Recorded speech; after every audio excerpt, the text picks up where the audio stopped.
Бэтмен и Супермен, как серп и молот, созданы, чтобы существовать вместе. Сложно назвать более легендарный и каноничный дуэт в комиксах. И, к сожалению, в самих оригинальных книжках с картинками про них не так уже много совместных историй. Тем не менее, в 2022 году Марк Уэйд вместе с художником Дэном Морой решили создать новый ангоинг, запустить его, так сказать, в народ под названием Batman Superman World's Finest. И все пошло как по маслу. Фанаты в ахуе, продажи просто великолепные. Все критики расплываются в благодарностях авторам за такое чудесное произведение. И тем не менее, сегодня я назову вам 3 причины не читать Бэтмена и Супермена.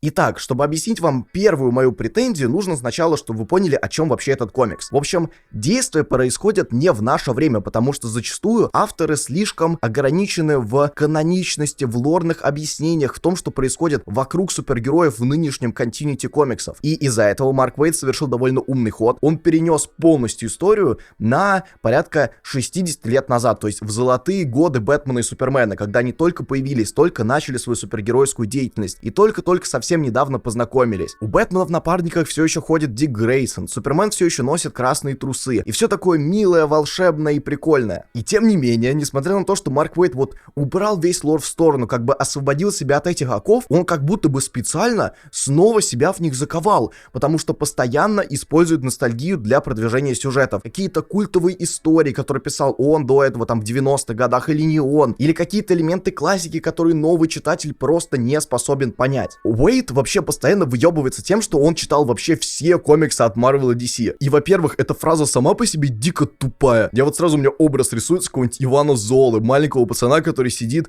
в классе коррекции такой: я читал все комиксы Marvel и DC, мне очень понравилось. Книги нет, не слышал. Бум-бум-бум.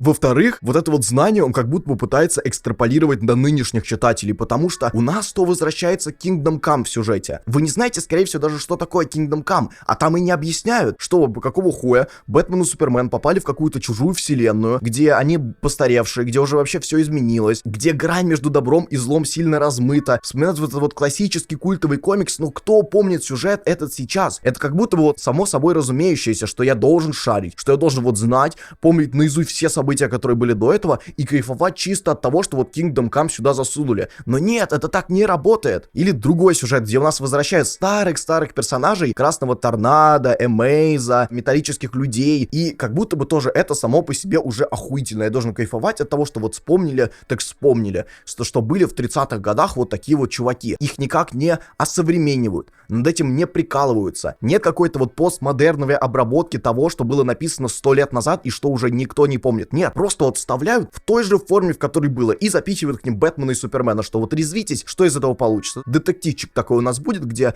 загадка, и вот появляются разные персонажи, и должно быть прикольно. Нет, не прикольно, не весело. Или еще вот самая новая арка, которая сейчас идет, про Бэтмайта и мистера Миксикспикла. Это два таких импа, их называют во вселенной DC, пародии на Бэтмена и Супермена смешные, со сверхсильными способностями, которые появляются изредка там в сюжетах и выполняют зачастую комедийную функцию. Но я хотя бы про Бэтмайта и мистера Миксикспикла знал. То есть мне было прикольно их увидеть здесь. Но, если бы я ни разу не читал до этого комикса про Бэтмена и Супермена, не читал там сотни выпусков их ангоингов, я бы в хуй не дул вообще, что это за мелкие уроды. И для меня не было бы ни единой причины читать дальше, потому что мне не объясняют, нет какой-то экспозиции, завязки, чтобы хотя бы вот текста в начале, что это тот-то чувак, а вот это вот этот вот чувак, чтобы я понял прикол, чтобы я сразу вклинился в сюжет. Нет, как будто бы я такой же задрот, как Марк Уэйд, который вот открывает Action Comics 1 и там 10 лет до 1000-го выпуска читает. Параллельно нагоняю вообще все другие серии издательства. Но нет, существует реальная жизнь, я хочу вечерком отдохнуть под комикс, и тут этого нету. Однако ладно, это еще ладно, вот у Джеффа Джонса бывают такие же проблемы, ничего, хотя он зачастую перерабатывает персонажей, но не суть. Вторая моя претензия гораздо более существенна. Комикс, блять, не запоминается. И я не могу представить, почему люди до сих пор хвалят эту серию, когда они не могут запомнить ни один выпуск. Это не только я говорю, это у всех так. То есть можете посмотреть там записи Гикуем Тоторио, где он изо всех сил расхваливает эту серию, но каждый раз признается, что я вот днем читал выпуск, вечером стрим, и я уже не помню сюжета. Сильно рад тому факту, что Иван прочитал этот выпуск, потому что я забыл, о чем он был. Как, блять, так?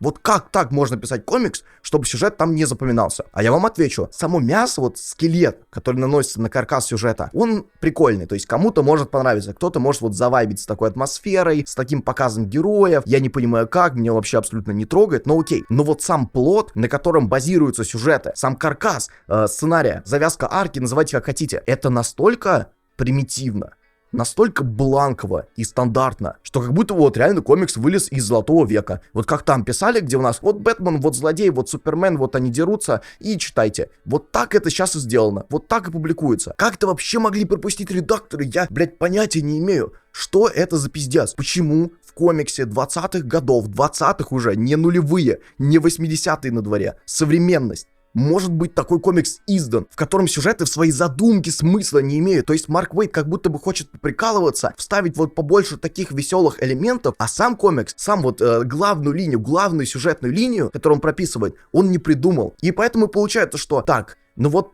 был один угарный момент. Ну и после этого, ну куда герои могут отправиться? Ну там могут Бэт-пещеру, ну пусть там посидят.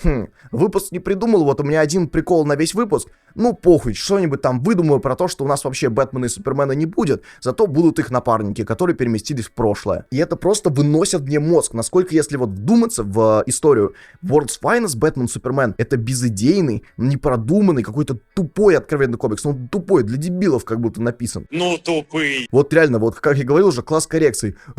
Бэтмен, Супермен бьют загадочника. Ну прикольно, прикольно, весело. Можно новый выпуск? Иди нахуй, иди нахуй. А я только такое и люблю. Но это все еще цветочки. Моя третья проблема с этим комиксом, самое главное, в том, что в произведении в ангоинге Бэтмен, Супермен, нет, блять, интеракции Бэтмена и Супермена. Они вообще, это как будто бы комикс не про них.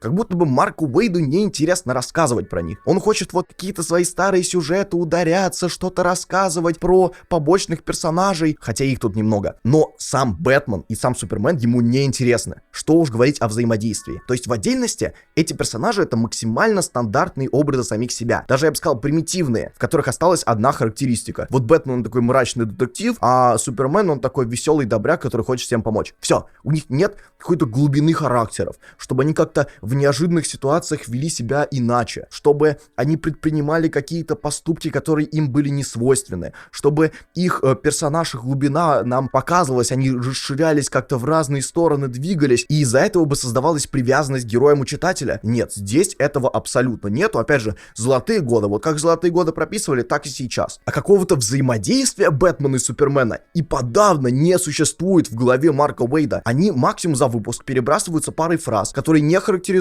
никак их там дружбу. Кто они? Друзья, товарищи, просто соратники там по работе какие-то, сокурсники, может быть злодеи. Даже если злодеи, если они противники главные, страшные, покажите мне это. Но нет, я просто не понимаю, какой у них даже статус отношений. Что? Вот появляется Бэтмен, прилетает Супермен, они спасают мир, расход. Большой расход. Всем салам, пацаны. Реально, Марк Уэйд, бригаду посмотри, вот научись, как вообще нужно прописывать какую-то дружбу, какие-то вот такие вот вещи, потому что у тебя в комиксе вообще это не присутствует. Я охуеваю, как вообще такое возможно? Что за пиздец? В комиксе Бэтмен и Супермен нет интеракции Бэтмена, блять, и Супермена. Притом, ладно, я понимаю, это может быть не главной целью ангоинга. Тот же Уильямсон в своем тоже ранее на Человеке из стали и Темном рыцаре, он больше ударялся в проработку лора DC.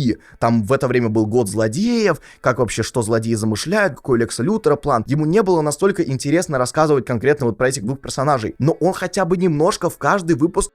А у Марка Уэйда лучший номер за все там 28 выпусков, где была показана какая-то интеракция, взаимодействие двух героев, это был номер про Робина и Супергерл, где они вместе пошли на свидание, они оба друг другу не понравились, в конце им пришлось сплотиться и прервать свидание, чтобы там спасти человека от каких-то боулинговых шаров, хи-хи-хи, весело посмеялись, я хотя бы уловил их характеры.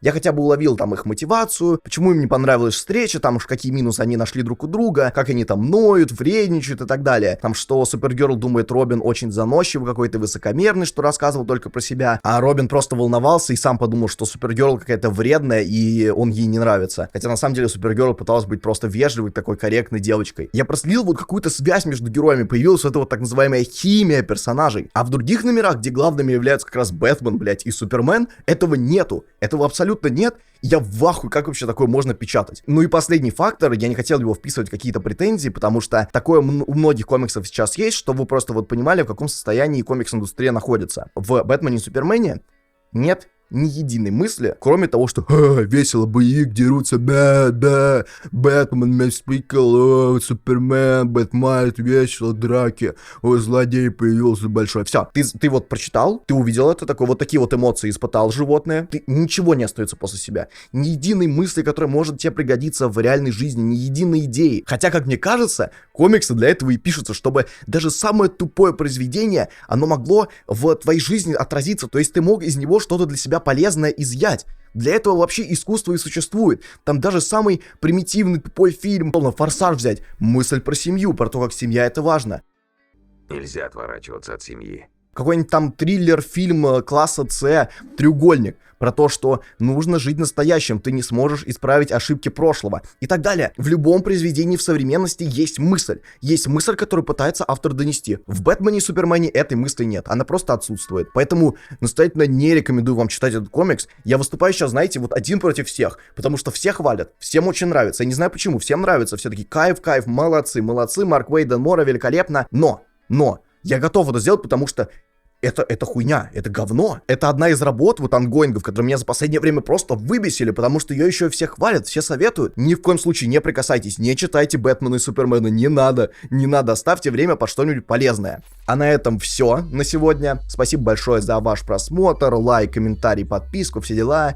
И давайте пока, до новых встреч, на следующей неделе какой-нибудь прикольный видос тоже выпущу.